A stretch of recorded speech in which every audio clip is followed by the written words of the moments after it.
इधर इंदौर के ऐतिहासिक राजवाड़ा की अगर हम बात करें तो यहां पपेट शो के नाम पर दरबार हॉल के अंदर एक निजी पार्टी और डिनर चल रहा था।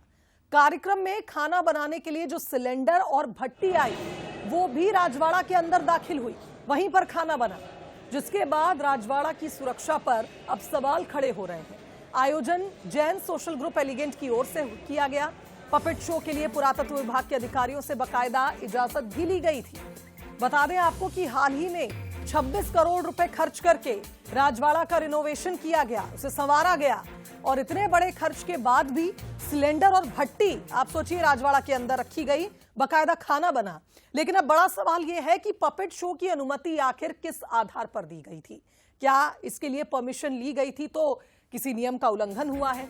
क्या पार्टी की जानकारी पुरातत्व विभाग को नहीं थी? यह भी बड़ा सवाल है। सिलेंडर और भट्टी ले जाने से क्यों नहीं रोका गया था? क्या अनुमति की शर्तों का उल्लंघन यहां पर किया गया है ऑर्गेनाइजर्स द्वारा? प्रशासन मौके पर निगरानी के लिए क्यों मौजूद नहीं था? इस ऐतिहासिक धरोहर के साथ इतनी बड़ी लापरवाही कैसे हो गई?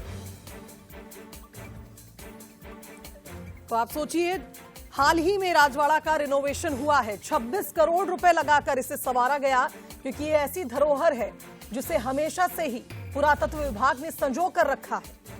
और ऐसे में एक ऐतिहासिक धरोहर में निजी पार्टी होना, भट्टी का इस्तेमाल होना, खाना बनना, पार्टी होना सवाल खड़े करता है। हमारे साथ इंदौर ब्यूरो चीफ पीयूष पारे इस खबर पर लाइव जुड़ रहे हैं, उनका रुख कर लेते हैं। पीयूष, क्या हुआ अचानक से राजवाड़ा में? किस आधार पर अनुमति दी गई और इतनी बड़ी लापरवाही एक ऐतिहासिक धरोहर के साथ कैसे हो गई?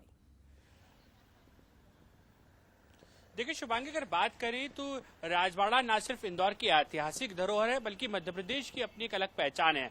इस बीच में जैन सोशल ग्रुप एलिगेंट ने यहाँ पर सांस्कृतिक कार्यक्रमों की अनुमति मांगी थी, जिसमें पपेट शो होना था। इसके अलावा जो है वहां पर म्यूजिकल सांस्कृतिक जो कार्यक्रम था वो होना था। लेकिन इस अनुमति की आड़ में जिस तरीके से डिनर पार्टी का आयोजन किया जाना, दरबार हॉल में तमाम गैस की भट्टियां लगाना, उसके साथ में गैस सिलेंडर राजवाड़ा के प्रांगण में पहुंचना कई तरह के सवालों को जन्म दे रहा है। इस बीच में आप देखें नियमों की किस तरीके से धज्जियां उड़ाई गई। वो राजवाड़ा जो पुरातत्व विभाग के अधीन है, जहां पर पिछले ही दिनों तकरीबन 26 करोड़ रुपए की लागत से रिनोवेशन का काम किया गया था, वहां पर यह पार्टी आयोजित की गई। इस पूरे मामले में जब आयोजकों से सवाल किया गया, जो अभिषेक लालवानी नाम के आयोजक हैं, वो सीधे तौर पर कह रहे हैं कि नियमों के अनुरूप ही सीधे तौर पर आयोजन हुआ है। लेकिन दूसरी तरफ पुरातत्व विभाग के अधिकारी भी सवालों के घेरे में हैं। वो ये कह रहे हैं कि सांस्कृतिक कार्यक्रमों की अनुमति दी गई थी और नियम अगर तोड़े गए तो इस पर एक्शन भी लिया जाएगा।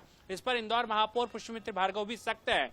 उन्होंने कहा है कि नियमों की अनदेखी हुई है तो कार्रवाई भी होगी, इस बात से इनकार नहीं किया जा सकता। लेकिन राजवाड़ा जो इंदौर की पहचान, मध्य प्रदेश की पहचान है, अगर वहां पर इस तरह की लापरवाही सामने आई है तो सवालों में ना सिर्फ आयोजक है, मुझे लगता है कि पुरातत्व विभाग के अधिकारी भी नजर आ रहे हैं। बिल्कुल सही कहा पीयूष, लेकिन अब देखना होगा किस तरह से इस मामले की जांच होती है और कैसे एक्शन लिया जाता है, क्योंकि जैसा आप बता रहे हैं, आयोजक तो कह रहे हैं कि हमने सारे नियमों का पालन किया है, यानी कहीं ना कहीं कुछ तो गड़बड़ है। फिलहाल बहुत शुक्रिया आपका तमाम अपडेट्स के लिए।